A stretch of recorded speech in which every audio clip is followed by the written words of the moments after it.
Message.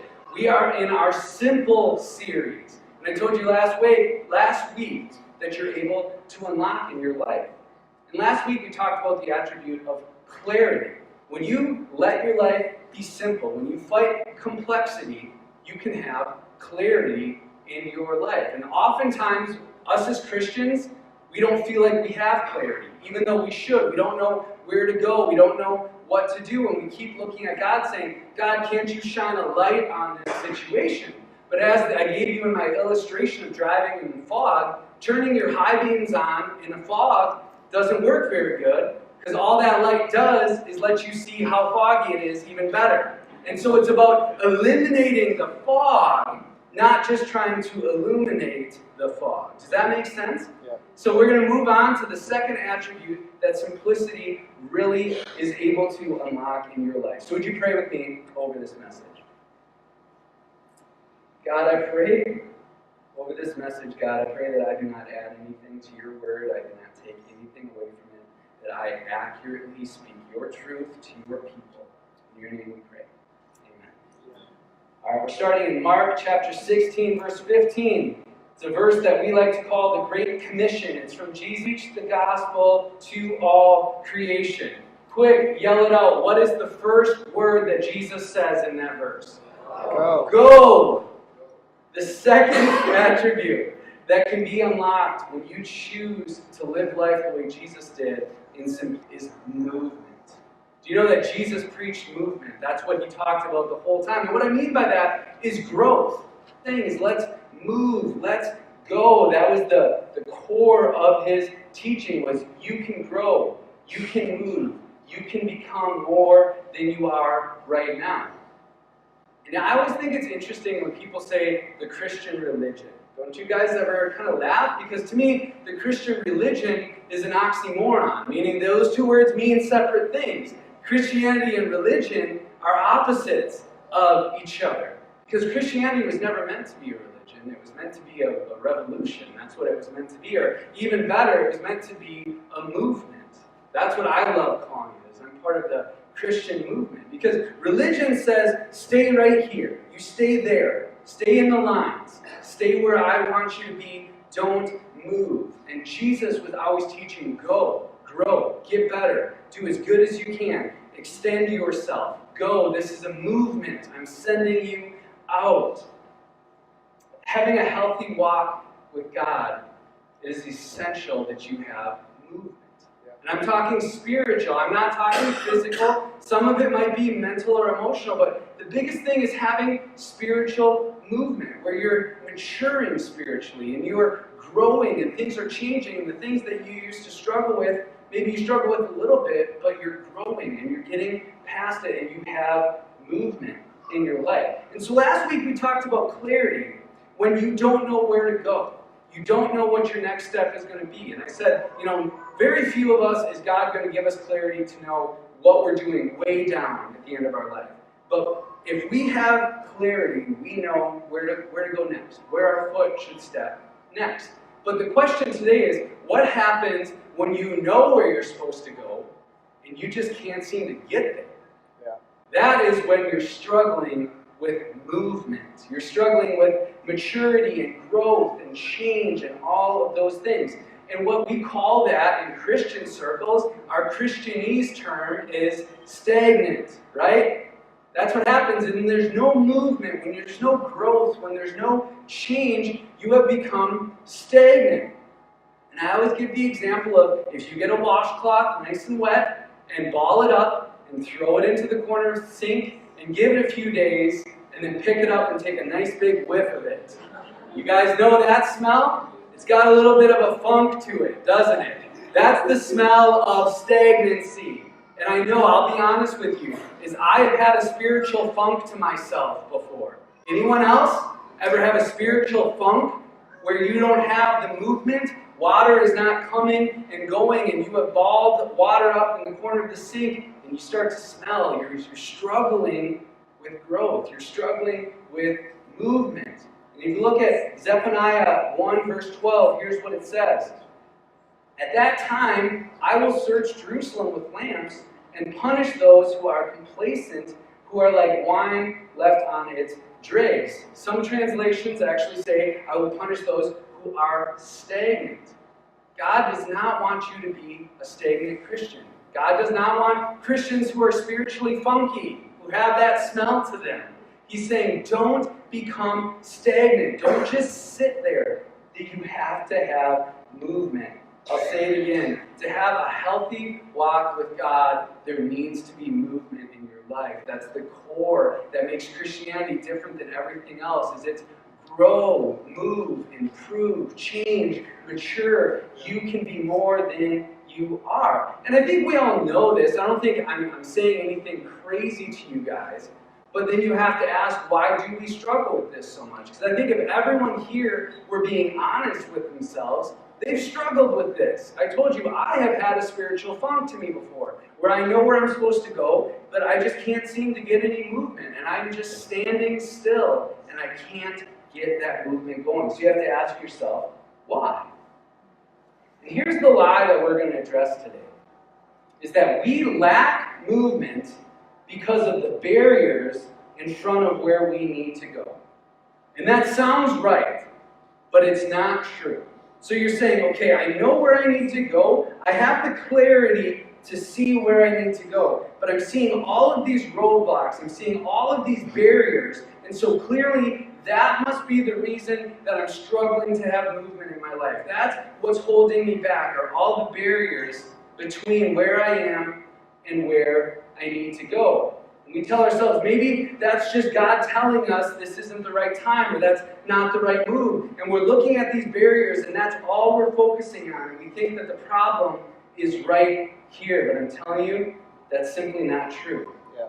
Paul is somebody who had clarity, right? For the most part, Paul knew exactly where he wanted to go. He knew who he wanted to preach to. He knew what he was called to do. And if you look at 2 Corinthians chapter 11, verse 25, it says, 3 times I was beaten with rods. Once I was pelted with stones. 3 times I was shipwrecked. I spent a night and a day in the open sea. So even when you have clears all the time, you can watch TV, people who truly are ready to get to that place, the barriers will not stop them. Are they unpleasant? Yes. I think if you were to ask Paul if he liked going through those things, he'd say, no, I would have preferred not to go through those things. But they did not stop him, nor were they a reason for him to think that was not where he needed to go. One of my favorite quotes, and this is anonymous, it says, if video games have taught me anything, it's that if you encounter enemies, then you're going the right direction. All right, so I shared with you guys last week that I have a terrible sense of direction in the real world, and that's true. But did you know that that actually is true in the virtual world as well? I'm one of the few people that can play a video game and get lost in the video game. And it happens all the time. But do you know how I find my way? Is I look for the bad guys. Because I know if I'm seeing bad guys, then I'm on the right track. And the reason that I bring this up is barriers were never a reason to tell you that you're not going the right direction. And if there's something that you believe God is telling you you need to do, and you're not doing it because of the barriers, you need to kind of redo your thinking there. Because those barriers in no way are telling you that that's wrong. God could just be using it as a test. And even if you look at the story of Paul, they did not stop him at all. And so the idea that these barriers are what's keeping you from having movement, it's a lie. But here's the truth. And this is where we're going to get really deep into this, and I really hope that you guys accept this. The truth is that we lack movement because we are stuck where we already are. Okay? There's a huge difference. The lie is, I can't get movement because of all the barriers in between where I am and where I'm going. And the truth is, no, you cannot get movement because you are stuck where you are right now. Look at Isaiah chapter 43, verse 18. It says, forget the former things. Do not dwell on the past. See, I'm doing a new thing. Now it springs up. Do you not perceive it? He's saying, you got to move from where you are. Now this is going to sound really, really simple, but if you think about it, this is a really profound thought that many of us do not accept. The first step in movement is leaving where you are. Yeah. And so many of us are unable to leave where we are because we are stuck. Most of us are stuck because we've actually been trapped there by the enemy. And this is where, if you weren't listening to the rest of the message, just zero in with me for 5 minutes right here, because this is the core of what I want to make sure you guys get away from. Leslie and I rent a house in the middle of the woods. So we have some friends that get in our house every once in a while that we have to deal with. Anyone else deal with mice where they are? And so we're trying to get rid of these mice. And first we get these fancy traps where they go in and it kills them and you don't even have to see them and you throw it away. And the mice won't go near it. So we ask some people and they go, no, you got to get the old school wooden traps. That'll do it. So we get a bunch of those, nothing. Won't go near the traps. So then someone else says, no, it's got to be peanut butter. If you use peanut butter, done deal. So we use peanut butter. Nothing. Then we hear, nope, it's got to be chocolate. So then we put chocolate on there. Nothing. Then we put peanut butter and stuck the chocolate on the peanut butter. We did a Reese's Pieces kind of thing. And we still got nothing. We had no idea what are we going to do with these mice. So finally, as a Hail Mary, I went out and I got those stick traps. And I just put them where I knew they were. And we caught them immediately. Now here's what I learned from that. Sometimes the most effective traps are not the ones that destroy you. They're the ones that hold you where you are. That is a huge truth that we need to understand here. And even if you look at Job chapter 18, verse 9, it says, a trap seizes him by the heel. A snare holds him fast. These are not traps that destroy you. These are traps that hold you where you are. And if you look in the Bible, whenever it's talking about being trapped by the enemy, it's never talking about being destroyed. It's talking about being held. They use words like chains, bindings, snares. All of those things are not traps that hurt you. They're traps that hold you. And here's where it gets so sad, and I've been here, is many of us do not even know we're trapped because we think, I'll know when I'm trapped because I'll be hurt. And so since no one's hurting us, we think we must be free, but the whole time we're held exactly where we are, and we're not able to get any movement because we've been caught in a snare. And that's the enemy's favorite traps. And do you know what one of the best snares that there is to hold you right where you are right now? Complexity. Distraction, right? We talked about this in our series about rebuilding the walls. If the enemy can just keep you busy, just keep you running around in circles, I got to take care of this, I got to take care of that, reacting to life, just trying to keep your head above water, how on earth can you move? So he has you stuck right where you are, and many of us do not even know that we're trapped, but we are spiritually stagnant. We have not been able to grow, we haven't been able to move, and we don't even realize that this is happening. Complexity will keep you where you are. That's why it is worth it to fight for simplicity, especially in the areas of your life that do not need to be complicated. Because some areas are just going to be complicated and you don't have control over that. I get it. But there's areas of your life that don't need to be complicated, that you have control over. And I'll give it to you in this way. Imagine if you see a house for sale, and it's way nicer than your house. It's in a better neighborhood. It's got a bigger yard, and it's cheaper. You'd be paying way less a month. And the person that owns it says, hey, I'll give it right to you. You don't even have to bid on it. This is yours if you want it. But you go home and you realize you have a 3-car garage that is absolutely packed with stuff that's not organized. You know you need to throw a bunch of stuff away. None of it's even in boxes. And you have an attic that's the same way. And you have a full basement that's the same way. There's a good chance that you're just going to stay where you are because of all the work that it's going to take. But now imagine you got home and somebody went through that and they threw everything away. They organized everything. And it's all in Rubbermaid totes just ready to be moved. Do you think your chances of moving are going to go way up? You see, simplicity is your ticket to movement. That's how it works. Complexity is the trap to keep you. Simplicity is what frees you to move. And again, this is not physical movement. This is a spiritual movement. This is growth. This is maturity. And again, I'm not here to yell at anyone. We've all been in areas where we're stagnant, where we desire to grow, where we desire to move, and we just cannot get that movement. And if you're there, there's a good chance you're in a trap you don't even know you're in. And there's a good chance if it's in this country, in this day and age, it's busyness and complexity that's keeping you running around in circles right where you're at right now. The biggest threat to your movement isn't all the barriers in front of where you're going, it's all the chains holding you where you are right now. I guarantee you, if you free yourself from those chains, those barriers don't stand a chance, church. I promise you that. You'll bust through those in a minute. It's the chains. It's the trap. And so if the lie is, hey, I'm lacking movement, I'm lacking growth because of all the barriers, and the truth is, no, I'm lacking growth because of all the chains holding me where I am, then the change is this. Allow simplicity to free you from the snare of complexity. That's really how this works. If you're stuck and you're trapped and you know that you're spiritually stagnant and there's areas of your life that you want there to be movement, but you can't seem to find movement, there's a good chance that something in your life has become more complicated than it needs to be.